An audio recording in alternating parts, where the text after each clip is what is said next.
Never before in the history of this round-ass Earth of ours has there been so many viable vehicle options that could contribute positively to a man's aesthetic and make him appear, I do dare say, cooler. And never before has the definition of cool been so broad. The cultural palette is accepting of all kinds of dude flavors these days, and if you do it right, you can make just about any style feel cool. Your car is your most expensive outfit, and it blows my mind bone to hear some well-dressed dude in a fire-ass fit who takes care of his bod and reads hard books in public say, "I don't really care what kind of car I drive, as long as it gets me from point A to point B." What the fuck are you talking about? Cars are the third coolest thing that humankind has ever invented, right behind houses and medicine. And it's getting harder and harder to realistically purchase either of those things, so cars it is. But which car? Well, that's where I come in. Today we are going to look at 9 cars at wildly different price points that represent 9 wildly different types of cool guys and figure out the best one for you using math. Cool equals style plus uniqueness plus popularity plus function. First up, E34 BMW 5 Series. Oh, wow. James put together a list of cool cars and he kicked it off with the BMW. Well, guess what? I'm not fucking sorry, dude. I refuse to apologize for liking timeless stuff that's extremely versatile and objectively good. This is a car that sort of unites the aesthetics of the 80s and 90s in a very cool way. It has round headlights, but it also has airbags, and it was available with a plethora of engine options. I'm talking 4 cylinders, straight 6s, V8s, diesels. It came as a sedan. It came as one of the best looking wagons ever made, but it's European, so they call it a touring. I think because drums fit in it and bands go on tour. It was also featured in Ronin. Is it cool? Style, 100%. Uniqueness. If I see a nice E34 driving down the road, it will definitely turn my head. Popularity. This is basically whether or not other people are going to like it, which we can pretend isn't important to us, but in all honesty, it is. Everybody on the planet would agree that this is a good-looking car. It is not divisive at all. It just looks like car. Function. Reliable. You can fit a bunch of stuff in it. Extremely drivable. You could daily drive this thing all day long. I mean, look at this thing. Tell me that an E34 isn't sick. And you know what else is sick? Money. This is a burnout sponsored by Cash App. Cash App is one of my go-to ways to buy random car parts or send money to my friends for gas. And Cash App lets you design your own Cash App card, a customizable debit card that fits your vibe. And just like my cars and my clothes and my house, you know I like customizing my stuff. You can pick the card color and materials. You can even draw right on it and add little stamps or whatever. This is Jesse's card. He picked tortoiseshell, like sunglasses, and he wrote his name funny. I love that guy. There's no hidden fees, monthly charges, or minimum balance requirements, and you also get access to a bunch of discounts on things like coffee, food delivery, video games, all kinds of stuff. For a limited time, new Cash App customers over 18 years old can earn $10 if they use code CASH10 in their profile at sign up and send $5 to a friend within 14 days. If you're 13 to 17 years old, request a sponsored account from a parent or guardian, sign up with the code CASH10 and get $10 dropped into your account when you order and activate your Cash App card and send $5 or more to a friend within the first 14 days. Terms apply. Download Cash App today, scan the QR code, or click the link in the description.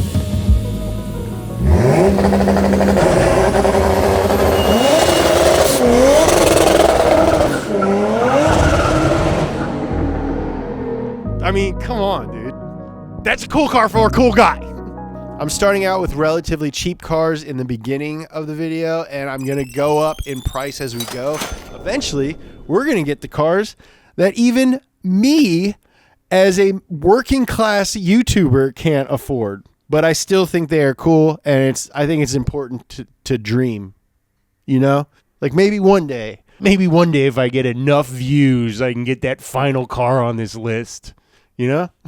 And in the current car market, the same car basically, one will be like $4,000 and then another one will be like $15,000. So I don't know what is going on even. These are roughly in the correct order from lowest to highest price. NC Miata. The NC, or third generation Miata, has historically been less desirable than the first two generations because it was too big, too many electronics, and apparently it was too comfortable. But as time went on and newer cars got bigger, more comfortable, our perspectives began to shift. And now you look at an NC Miata and you think, that thing is really small and really simple. It's like how people in the 50s thought that ketchup was the spiciest thing in the world. And if someone traveled back in time and gave them a Taki, they would probably hallucinate. But today, I saw a baby eating a Taki, and he was fine. I really did see it. I used to live in Long Beach, and I would take the blue line. And I saw a baby eating Flamin' Huts. I was like, this place is wild, dude. Now, not only is the NC not fat or overcomplicated, like me, I'm not fat or overcomplicated. I'm simple and ripped. It's actually better than the NA and the NB in a lot of ways. The chassis is stiffer. The rear suspension is better. It has more power. It feels more solid and slightly safer when you're driving next to a Hummer EV on the interstate. Just slightly, though. It still feels very dangerous. And like all Miatas, there's a huge aftermarket for these. You could build one to do anything motorsport related: road racing, drifting, autocross, responsible, spirited canyon driving where you don't cut the mustard. So who drives this car? This car is for someone who likes to drive and is confident in their driving abilities, as well as who they are. Not only are you brave enough to drive a Miata, but you're brave enough to drive a Miata that Gen X guys, who are the new boomers, think is lesser than the other Miatas. All right, let's rank it. Style? Meh. I think they're better looking than a lot of people give them credit for, but I'm not a huge fan of Miatas in general. Don't shoot. I think you have to have the right build to pull one of these off. Like a fitted shirt. Uniqueness. More and more, I'd say. As they get older, they're more and more unique. Popularity. If you pointed at a Miata and you said, is that cool? 50% of people would say, yes. And 50% would say, I don't think so. Functionality. Beyond driving quickly, 0%. This is a bad car to have if you ever have to carry anything, even a phone. There's literally nowhere to put your phone. NC Miata just skates by as cool, which I think is 100% accurate and proves that the formula works. Next up, early 2000s Chevy / GMC / Cadillac SUVs built on the GT800 platform. Chevy Tahoe, Chevy Suburban, GMC Yukon, GMC Yukon XL, Cadillac Escalade EXT, all built on the GMT800 platform, and all of them are certified sick. They are cool because they mix rugged body-on-frame durability with surprisingly refined ride quality. They're comfortable to drive on highways. You can tow a freaking boat with them, a big one. You can tow like 8,500 pounds with these trucks. They are reliable. They're cheap to fix. They can do actual truck stuff because they're actual trucks. It's also the chassis that Chevy built their pickups on in the early 2000s. The interiors are super nice and they look amazing. Tony Soprano drove a Cadillac Escalade EXT and a Yukon in The Sopranos. Justin Bieber just released a song called Yukon this year. Black Suburban is the car from the X-Files. They have such a presence and are so nice to be inside of that they put limousines out of business. These are objectively cool and iconic. I would try to find one in a darker color, preferably black for obvious reasons, but that is just me. So, stylish, 100%. Did I mention that limousines don't exist anymore because of these? Uniqueness, I don't, you know what? They're not incredibly unique out in the world. In fact, they kind of have taxi cab vibes, but like in your individual friend group, you will be the only one who drives a Yukon. And it's a cool car. Hey, Dan. Sorry. It's cool. Just talking about cars, dude. Trying to pay the bills. Yeah. All right. So I've tried to fill this list with stuff that is relatively reliable. You could potentially drive all of these cars to work and to the store and various other places. Here's the thing, though. Risk and danger are inherently cool things. And sometimes in order to experience something beautiful, you have to be willing to deal with the possibility that it might hurt you. Which brings us to our next car. Series 3 Jaguar XJ. 1979 to 1992 Jaguar XJ is a classic luxury sedan that embodies the elegance and style Jaguar was known for in the 1980s. Its long, sleek lines, chrome accents, and downright stately presence make it instantly recognizable, and the interior is a showcase of British luxury with leather seats, wood veneers, and actual hand-finished details. Under the hood, you can choose from an inline 6 or a 5.3 liter V12, giving the car refined performance and effortless cruising capabilities. These look awesome. I think my friend Nikos put it best when he said, quote, "About as cool as a person can be before becoming a dick." Driving this car, you could look like a model from the 80s, a British gangster, or a real estate mogul, depending on your outfit. Big Brit bruiser. They're crazy cheap too. They're like $4,500 because everybody is scared of how unreliable they are. They can have some pretty serious electrical issues. Rust can be a problem. I would not get a V12 unless it comes with an entire filing cabinet full of records. But this is overall a rare opportunity to get into something before everyone else catches on. It's like the Fender Jaguar of cars. Are you willing to be Kurt Cobain? Whatever happened to that guy, by the way? So is the Jaguar cool? Style. Off the freaking charts. I think it's the best looking car on this list. Uniqueness. Absolutely. Popularity. If you pull up to a coffee shop in this, everyone will think that you're cool. Function. If it's running, I think it would be functional. There's the trick. It might not be running. All of these are under the assumption that you buy the nicest one that you can afford. And if you can't afford a nice one, don't buy it. Because having a car that breaks all the time is no fun, no matter how cool it is. 8th gen Honda Civic Si. For some reason, it feels like a lot of stuff that wasn't old enough to be cool last year suddenly became cool this year. And a perfect example of that is the 8th generation Civic Si. All of a sudden, I'm noticing a lot of these things on Facebook Marketplace for really good prices. A lot of them already have JDM FD2 front and rear end conversions. And I'm thinking to myself, these things look pretty cool. And they're really great to drive too. They came with a K20 Z3, which is a great version of a great engine. It's the real high revving one. It's got like an 8,300 RPM redline. Came with a 6-speed transmission and LSD. The interior is pretty cheap feeling, but it's a Honda. I want the interior to feel cheap, especially if it's a fast one. There's a ton of aftermarket support. They're super fun to drive.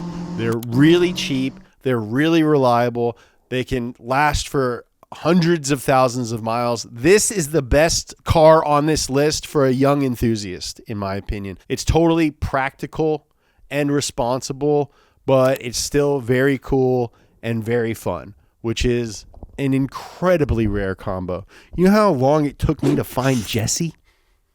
Is it cool? Style. Overall, is it the biggest head turner? No, it's not. Other Honda guys, especially if you have a front end conversion, will think it's cool. Uniqueness. No. But a very tastefully modified one, I think, will be unique in certain circles. Popularity. Again, it's gonna be people in the know. You're not gonna pick up a lot of dates and they're like, oh my God, are you kidding me? Is this an 8th gen Civic Si? Is that a Japanese front and rear end conversion? Functionality, yes, very functional. Like I said, reliable. You can fit stuff in it. It's a perfectly usable car that you can also rev the shit out of. All right, enough of that reliable crap. Next car, B7 Audi S4. Why is this car on this list? Well, it's an Audi S4 with a naturally aspirated V8. Quattro all-wheel drive, Torsen limited slip differential, available with a 6-speed manual transmission. It sounds sick. It looks sick. It drives sick in snow. If you and your friends are driving up to the mountain for a little snowboarding / skiing weekend, this is the car you want to do it in, especially if you're running a little bit late. This car is more affordable because it scares people away, because they are intimidated by how expensive they are allegedly to fix and maintain. And I just want to go on the record and say, valid as hell, dude. Timing chain tensioners, cam follower wear, cooling system issues. This thing's got 3 freaking differentials in it, for crying out loud, and a lot of power. It's a complex car, so naturally, it's going to cost a bit more money to maintain than a Prius. But here's the thing. A Prius doesn't have a 340 horsepower naturally aspirated V8 that redlines around 7,000 RPM and shoots power to all 4 freaking wheels. Now does it? So in my brain, it's worth it. You just have to try and find the best example that you can. All right, so style. It will blend in with the crowd. A lot of them are like that weird gray. Like not Nardo gray, like that weird like purplish gray, which is my least favorite color. It's the color of lint. Like, uniqueness. Yes, I think it is incredibly unique. It doesn't look incredibly unique. It looks kind of like just an old Audi. It's like a car that you have to know about to have it. Popularity. I think most people will be indifferent. Other European car people will be like, that guy fucking rules. Function. Incredibly functional. If everything works, it's going to be really nice. The factory wheels are sick. Honestly, it's cooler if you don't put wheels on it. That's a 2026 for you, buddy. Next up, right-hand drive SUVs. This one is not a specific vehicle, but rather an entire genre of vehicle. Old, simple Japanese SUVs are the coolest option for the rugged yet creative type of cool guy. I'm talking cowboy photographers.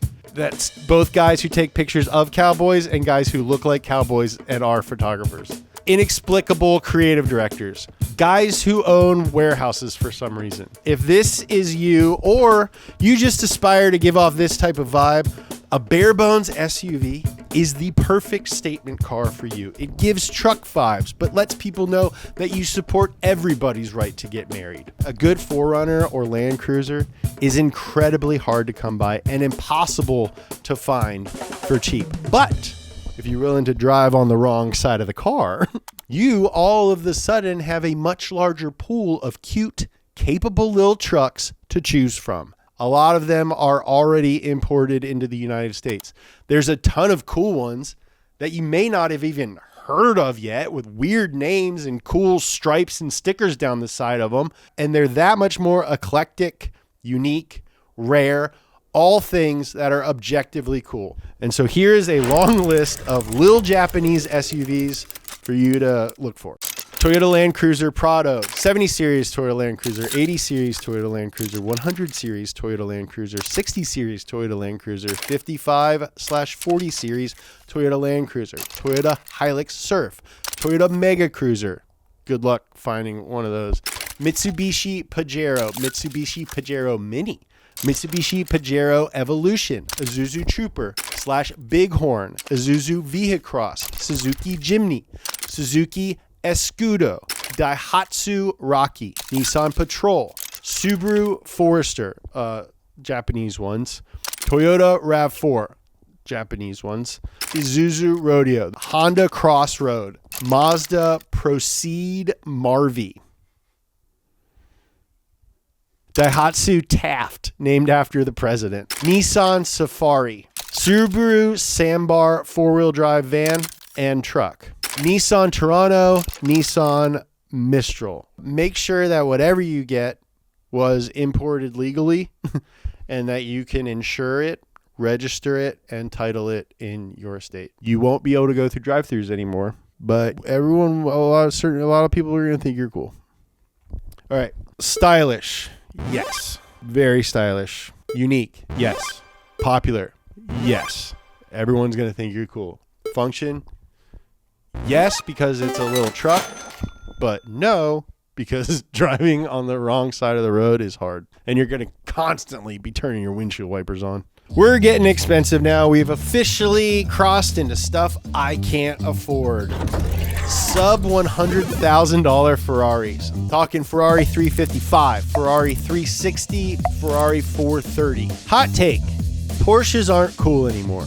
Not in 2026, they're not. Porsches used to dominate the affordable exotic market. And I know a bunch of you guys in the comments will be like, oh, Porsches aren't exotic. Yeah, they are. What makes a bird exotic? It's expensive. If you already have an old Porsche, it's cool. But if you buy a 993 base Carrera for $130,000, it's not cool.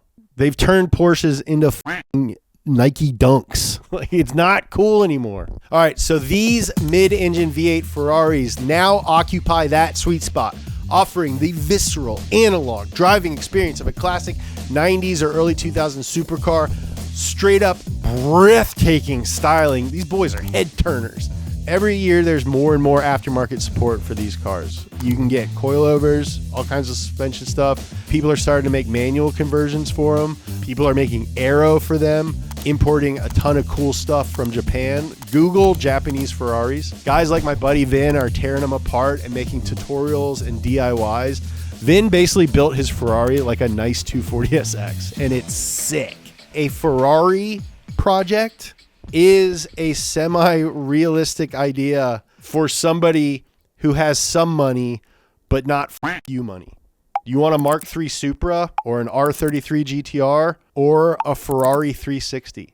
There's no wrong answer to that question, but all three of those cars cost about the same amount of money right now. Yeah, and my answer would be a Ferrari, dude. Like a Ferrari. Oh, what kind of car do you drive? Oh, I drive an old Toyota. Cool. What do you drive? An old Ferrari. Yeah, dude. Frank Ocean has incredibly eclectic taste in cars. He's aware of everything.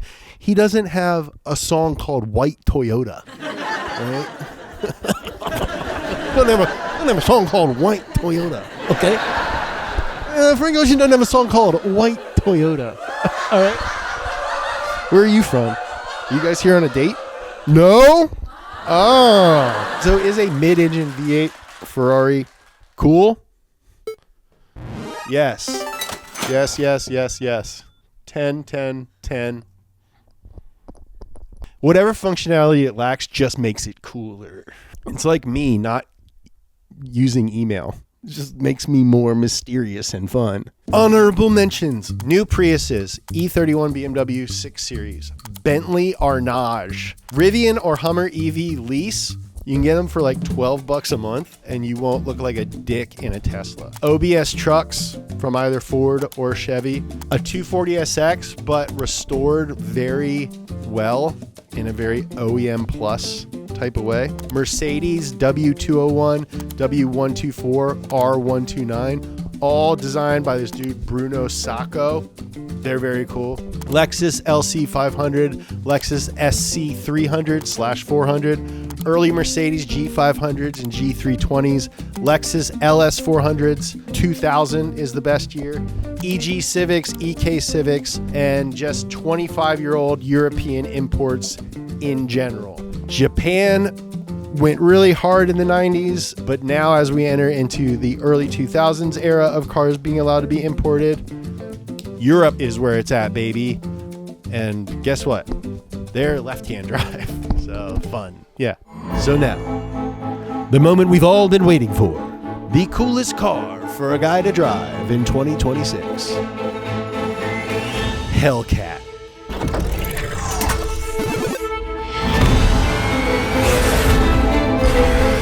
$707 horsepower from the factory. 2.4 liter supercharger that sounds like a freaking fire truck. That's race car